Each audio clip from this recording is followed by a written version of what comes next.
Morning and welcome to day 5 of My Pink Bathtub's Vlogmas. My name is Diane and welcome back if you've been watching along, and welcome if you're new. I have a bit of a late morning start today just because the wind, it's been so windy here in Manitoba, and the wind kind of kept me up last night. We went out for dinner. I didn't stay up very late, but I just had a restless sleep because of that wind, and it's still kind of howling. So I think it's flashing me back to when I worked and I had to commute to work into the city. And whenever there was winds the night before, I never slept well because I always thought about the highway driving. But I don't have to go anywhere today. So I don't know why it bothers me, but for some reason it kept me up. This morning I cast on a second mini sweater. I'm just obsessed with these, you guys. I'm definitely going to use up a lot of my speckled yarn to make sweaters for next fall to put in my craft markets. I think they're so cute. And relatively a quick little make, and finally a use for those mini hangers that I bought from Amazon like 4 years ago or whatever. So here's the latest one I'm doing. And this was the Polkadot Creek yarn, again, that was in my Advent sweater from last year. So very fun colors on that one. I've been thinking about my Gnome colors, and I keep flip-flopping my decision. I did go and read the pattern a little bit better because I wanted to see how many grams each color took, and I was kind of hoping that I could get away with using one of the minis in 2 gnomes, but that is not the case. For this color, for the beard, absolutely. It only takes 7 grams. I weighed out the minis, and they weigh anywhere between 20 and 21 grams. And the 2 different colors take either 12 grams or 16 grams, so not enough to share in 2 gnomes. Because I was reading your comments, and it is kind of early in the day and not everyone has commented. Some people had some good points about the 2 teal colors not having enough of a contrast and perhaps using the darker blue with the teal. So I was looking at this combination for this as the hat and for this as the body base. And I kind of like this because the top teal has the dark blue speckles in it. I really want to keep this color to go with the red to make a traditional color gnome, the red hat and the blue body. So I kind of talked myself out of it, and I thought, it's matching my shirt. I thought, I'm not going to use it. I'm not going to use it for the gift for the gnome, for the Christmas gift. So I've kind of come up with a totally different idea, and I want to run it by you guys before I start it. But now I'm thinking of this combination. This is the very first color that I opened, the beard, and then to do the hat in this color. And it would be enough of a contrast, but still light, a light colored fun gnome. I'm thinking of going with this, as opposed to this, which was my original. It's too similar. You guys are right. It's too similar in color. I like this first initial one because there's little brown speckles, and I thought it would look really nice with this orangey one that kind of has pops in it. So I'm really leaning towards this now. I think I'm going to do it. I think I'm going to do this. I just want to hear a little bit more feedback. I'm very indecisive sometimes when it comes to things, but I do like the color contrast of this. I think it would look pretty. I mean, the gnome in the photo essentially had very similar colors, so I think that's what drew me to picking the similar colors, but I think this would be nice. What do you think? Speaking of gnomes, Lori from Ocean View Knits and Crochet, who lives in PEI, has actually knit one of these gnomes that I'm going to be knitting, and she sent me a photo to share with everyone, and this is Lori's gnome. She said she's made a few of them. So thank you for sharing, Lori. I also received a photo of some doggy sweaters. Now, these are crochet doggy sweaters from Carla, and she lives in Alberta. And oh my gosh, Carla, so cute. She made them for 3 little doggies. Here's what the sweater looks like, and here is what it looks like on the doggies.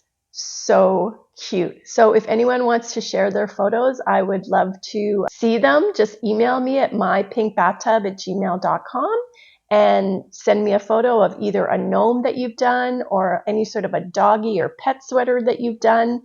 And let me know if I can share them on my channel. I'd love to show everyone your work. I think it's a good idea just to wait another day on the gnome color, simply because we are opening the next color of my sweater. And because of that, I feel I can work on the sweater one day, and then if I wait one extra day for the gnome, I can flip-flop back and forth amongst these two projects. And it's only December the 5th. We've got time. So I finished the last couple of rows on the brown on my sweater. When I picked it up last night after we came home from dinner, I realized I made a little mistake, just a little mistake. Because I'm doing 8 rows of each stripe, and I read the pattern and I kind of wrote out color, brown, and what I needed to do with each stripe just to make it a little easier for myself and that I don't lose track. I was so excited after I knit the green on this sweater and started the brown that I did a couple rows of the brown, because I was thinking I had to do 7 rows of the brown and then another increase row. And when I looked at it last night, I recognized I was supposed to do the increase row and then 7 straight knitting rows of the brown. Alas, I made a boo-boo, but I think I was 5 rows in and I thought, I'm not pulling this back. I'll just do it on the 6th row and do the last 2 rows. Here is where we are at. And we are opening day 3 now. Day 3. Each time I kind of hold my breath and hope that it's not brown, because then I have to deal with it and figure out a pivot. So we've got like a cranberry color now. Then we had a hunter green. What do you think the next color is going to be? Let's find out with our Polkadot Creek yarn. I keep forgetting that I have a full hank of yarn as well to open. Oh, I am very happy. Oh, you guys, this is kind of the colors I thought we were going to have, and look at this. Cinnamon, perfect. I am stoked. That is going to go very nicely.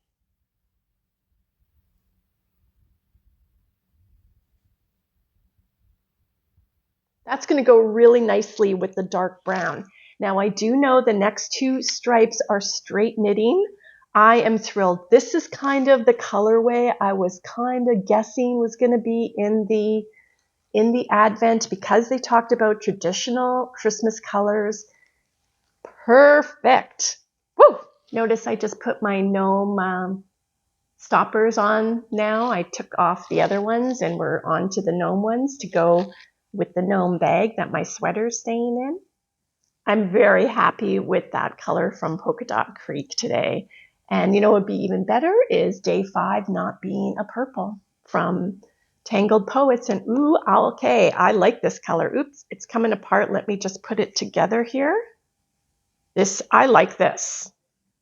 Now we're going into more of a blue. So yesterday's color, there was the purple with almost like a navy color. So it would have faded in nicely, but I've decided that those 4 purples are going to go to a new home eventually.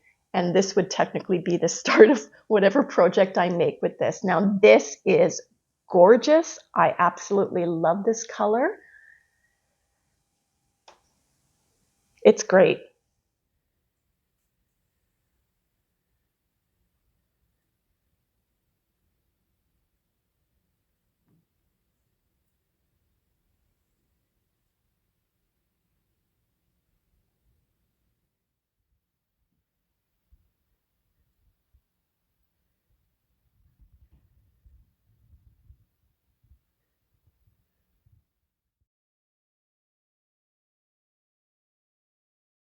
Hubs has gone out to a medical appointment, and when he returns, we are going to work on fixing Ken's neck.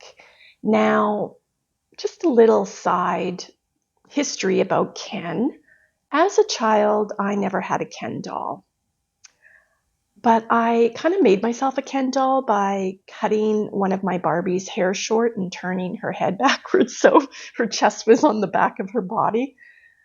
I know I was a weird kid, but my Barbie didn't have anyone to date and she needed dates. And I always used to complain and joke and tease my mother that I had a hard time having relationships with men because I didn't know how to play with boys as a child because my Ken doll was non-existent.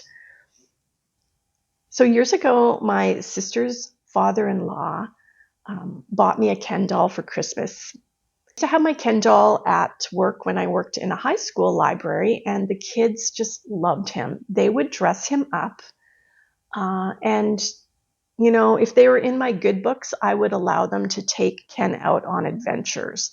He had his own little tuxedo, so he went to grad for a couple years with the girls as grad dates. And one year they had a party after grad, which ended up being a toga party. So when Ken was returned to me, he was returned in a washcloth that was kind of fashioned onto him like a toga. He's been to Great Britain and China and Mexico. I mean, Ken's lived a life. So when I pulled him out, because I had him for Christmas in July, and he fit into the Santa clothesline that I knit up at Christmas in July, the Santa clothing that you see at the opening of each episode. I pulled him out and his head looked like it was kind of raised a little bit from his body. And so I was trying to push his head down because it looked like it was about to pop out of his body. So I thought, well, I'll just pull out his head and then pop it back in. But apparently he can't do that, and I broke his neck. So Hubs is going to fix his neck for us later today, fingers crossed. I'm going to just knit on this little mini sweater. Let's see if we can get this done today before the end of this episode. And we'll wait for Hubs to come home, and we'll carry on from there.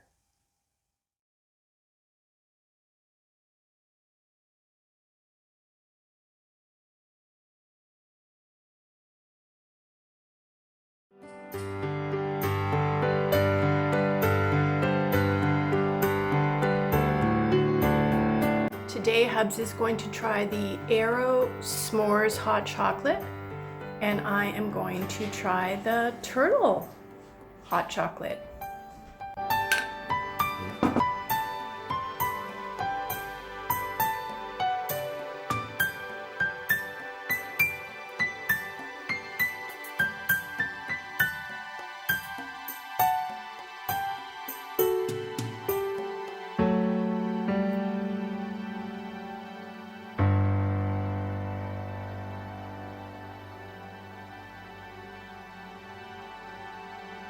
All of my marshmallows melted. I'm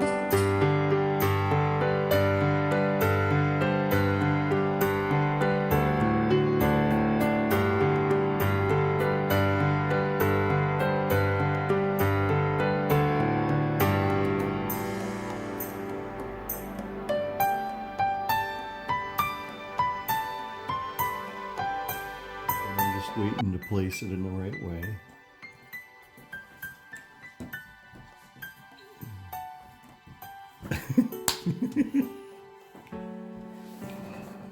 Advent time for you, day 5.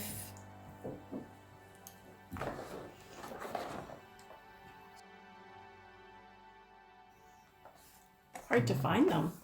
I found it. Oh no, not a ball. Bounce! Welcome to this edition of Hubs MD. Patient. Ken, he's a 43-year-old doll, has suffered a fractured neck. Otherwise, his health is fine. Okay. Let me know what you need, doctor. Okay, hot lips. Glue. Glue. Lid. Lid. We want it to be a success that he can still turn his head and there's no nerve damage. Do you need a toothpick, doctor? I don't think so. I don't think so. How long should the patient rest for? 5 minutes. 5 minutes? Yeah. Medical technology is amazing. Are you applying pressure to the wound? Mm-hmm. How is his pulse and heart rate? He's not breathing. He's not. I'll shock him later. Might have to give him some hot chocolate. How many of these procedures have you performed in your career? Countless. And have they always been a success? Wet rag. 100%. You are bad. a professional. Maybe we should just lay him down on this hard cardboard bed for now and rest. You might want to wear a turtleneck for a while. Knit him a turtleneck sweater. Okay, the patient looks to be good. I'm off to the swamp to have a martini. Well deserved. Well, it looks like he's going to be okay. Anyone else have a childhood memory of falling asleep to the MASH anthem every night? Because that was my childhood. Thanks so much for watching today. Until next time, my friends, hope to see you tomorrow. Bye for now.